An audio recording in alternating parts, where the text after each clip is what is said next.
Hi പ്രിയമുള്ളവരെ, I am Bineesh K R YouTube channel. അപ്പോൾ നമ്മൾ ഈ കഴിഞ്ഞ ഒരു 2-3 ആഴ്ച മുമ്പ് ഒരു വീഡിയോ ചെയ്തിട്ടുണ്ടായിരുന്നു. ഉദുപൂർ എന്ന് പറയുന്ന സ്ഥലത്തിൻ്റെ, അതായത് നമ്മുടെ കബനിപ്പുഴയുടെ ആ ഒരു ലൊക്കേഷൻ തന്നെയാണിത്. ഉദുപൂർ എന്ന് പറയുന്ന സ്ഥലം കേട്ടോ. ഒരു 2 മഴ പെയ്തപ്പോൾ ഉള്ള ഇപ്പോഴത്തെ അവസ്ഥയാണ്. അതായത് ഉദുപൂർ എന്ന് പറയുന്ന സ്ഥലത്ത് തന്നെ ഞാൻ പറഞ്ഞിരുന്നു, ഒരു 2 മണിക്കൂറോളം കൊട്ടത്തോണിയിൽ ഒരു 3/4 മണിക്കൂറോളം ബോട്ടിൽ സഞ്ചരിക്കണമായിരുന്നു. ഇത് ഉദുപൂരിന് അക്കരെയുള്ള സ്ഥലമാണ്. ഉദുപൂർ എന്ന് പറഞ്ഞാൽ തൊട്ടപ്പ അക്കരെ ജംഗിൾ ലോഡ്ജിൻ്റെ ആ ഒരു ഏരിയയാണിത്. അപ്പോൾ അവിടേക്ക് എത്തണമെങ്കിൽ ശരിക്കും ഒരു 2 മണിക്കൂർ വേണമായിരുന്നു, പുഴ നിറഞ്ഞിടക്കുന്ന സമയത്ത്. ഇപ്പം അത് ചുരുങ്ങി ശരിക്കും പറഞ്ഞു കഴിഞ്ഞാൽ എന്താ പറയുക, വെള്ളം കൂടിയെന്ന് ചോദിച്ചാൽ കൂടി. അതായത് കുറച്ച് ഭാഗങ്ങളിൽ വെള്ളം കെട്ടിക്കിടക്കുന്നുണ്ടെന്ന് മാത്രം. അതായത് പുഴയിൽ നിന്ന് നമ്മുടെ കബനിപ്പുഴയുടെ അതായത് ഡാം സൈറ്റിൽ നിന്ന്, അത് കബനി ഡാമിൻ്റെ ആ സൈറ്റിൽ നിന്നും വെള്ളം തള്ളാൻ തുടങ്ങിയതിൻ്റെ, അതായത് ഇപ്പോൾ ഒരു 1-2 മഴയ്ക്ക് തന്നെ അവർ ഡാം പൂട്ടിയേക്കാണ്. അപ്പോൾ ഈ പൂട്ടിയേക്കുന്ന അതിൻ്റെ ആ പശ്ചാത്തലത്തിൽ കുറേശ്ശെ വെള്ളം പുറത്തേക്ക് തള്ളുന്നതിൻ്റെ, അതായത് ഡാമിൻ്റെ ആ സൈറ്റിൽ നിന്ന് പുറത്തേക്ക് തള്ളുന്നതിൻ്റെ ആ ഒരു പ്രതിഫലനമാണ് ഇപ്പോൾ ഓൾറെഡി നമ്മൾ കാണുന്നത്. നോക്കൂ, ഞങ്ങൾ ഈ കഴിഞ്ഞ പ്രാവശ്യം വന്നപ്പോൾ ഇതിലെ കൂടി നടന്ന് കണ്ടോ, ആ പൂവാകെയൊക്കെ ഇപ്പം പൂവൊക്കെ കൊഴിഞ്ഞ് ഒരു കാണാൻ പറ്റാത്ത രീതിയിലുള്ള പൂക്കളും മാത്രമായി. എന്നാലും ടൂറിസ്റ്റുകൾ വന്നുകൊണ്ടിരിക്കുന്നു. ഓരോരുത്തർ വന്ന ഇതാണ് ഞാൻ അന്ന് പറഞ്ഞിരുന്നല്ലേ, അതായത് നമ്മളെ മാനന്തവാടി മൈസൂർ റൂട്ട്.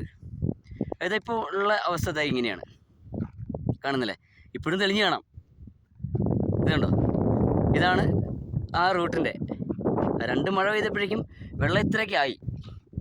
അപ്പോൾ ഈ നല്ല മഴക്കാലം വരുമ്പോൾ ഈ വെള്ളം കെട്ടാനുള്ള കാരണം എന്ന് പറഞ്ഞു കഴിഞ്ഞാൽ ശരിക്കും നമ്മുടെ ഭരണകൂടത്തിൻ്റെ ഒരു പിടിപ്പുകേടാണ്. എന്താ പറയുക, പുഴയിലെ മണൽ, ചെളി ഇങ്ങനെയുള്ള സാധനങ്ങളൊന്നും നീക്കം ചെയ്യുന്നില്ല. ഈ മണൽ കെട്ടിക്കിടക്കുമ്പം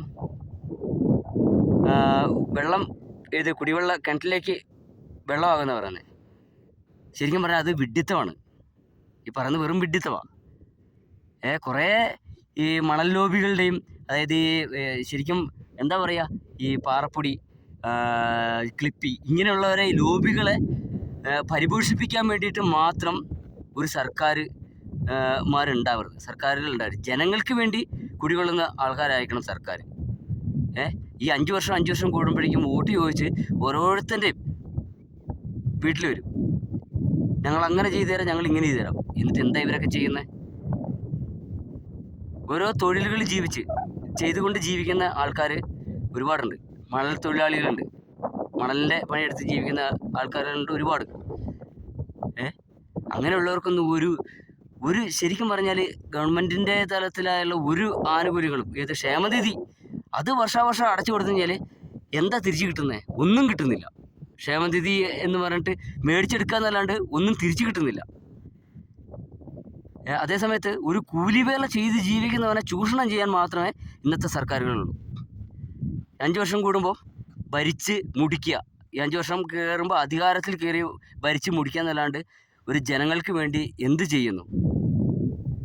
ഇത് കണ്ടോ, ഇതുപോലൊക്കെ ഇത് പഴയകാല മൈസൂർ റോഡാണ് ഇതൊക്കെ. പക്ഷേ ഇതുപോലൊക്കെ ഒരു ഒറ്റ മഴയ്ക്ക് ഇങ്ങനെ വെള്ളം വരുന്നുണ്ടെങ്കിൽ അത് പുഴയിലെ മണലുകളൊക്കെ വാരി മാറ്റി കഴിഞ്ഞാൽ തന്നെ, ശരിക്കും ഈ ചെളി അടിക്കുന്നതൊക്കെ വാരി മാറ്റി കഴിഞ്ഞാൽ തന്നെ ഒരുപാട് വെള്ളം പുഴകളിൽ കെട്ടി നിൽക്കും. ആ കെട്ടി നിന്നിട്ട് ഓരോ ചെറിയ കുഴികളിലാണ് ഇപ്പോൾ നമ്മൾ മഴക്കുഴി എന്ന് പറയുന്നില്ലേ, ഈ മഴക്കുഴിയൊക്കെ ഉണ്ടാക്കാൻ വേണ്ടിയിട്ട് ഈ പറമ്പിനകത്ത് കുഴി വെട്ടാൻ പറയുന്നില്ലേ ഈ സർക്കാരുകൾ. ഈ ഓരോ പഞ്ചായത്തും പറയുന്നുണ്ടല്ലോ, സർക്കാരുകൾ പറയുന്നുണ്ടല്ലോ മഴക്കുഴി ഉണ്ടാക്കാൻ. അതേപോലെ ഈ പുഴയിലെ മണൽ വാരി മാറ്റി ആ കുഴികളിൽ വെള്ളം കെട്ടി കിടന്നു കഴിഞ്ഞാൽ കുടിവെള്ളം ഉണ്ടാവുമോ ഇല്ലയോ? എൻ്റെ ഒരു ചോദ്യം അതാണ്. ശരിക്കും കാണിക്കുന്നത് വെറും വിഡ്ഢിത്തം. പൊതുജനങ്ങൾ വെറും കഴുതകൾ. ഓരോരുത്തന്മാർ 5 വർഷം കൂടുമ്പോഴേക്കും മാറി വരും. വന്നു കഴിഞ്ഞിട്ട് നമ്മൾ വോട്ട് ചെയ്ത് വിജയിപ്പിച്ച് അവരുടെ അണ്ണാക്ക് നിറയ്ക്കാൻ വേണ്ടി കൊടുക്കുക. ഇല്ലാണ്ട് എന്ത് കാര്യമുള്ളത്? നമുക്കൊക്കെ എന്തെങ്കിലും ഒരു ഉപകാരമുണ്ടോ?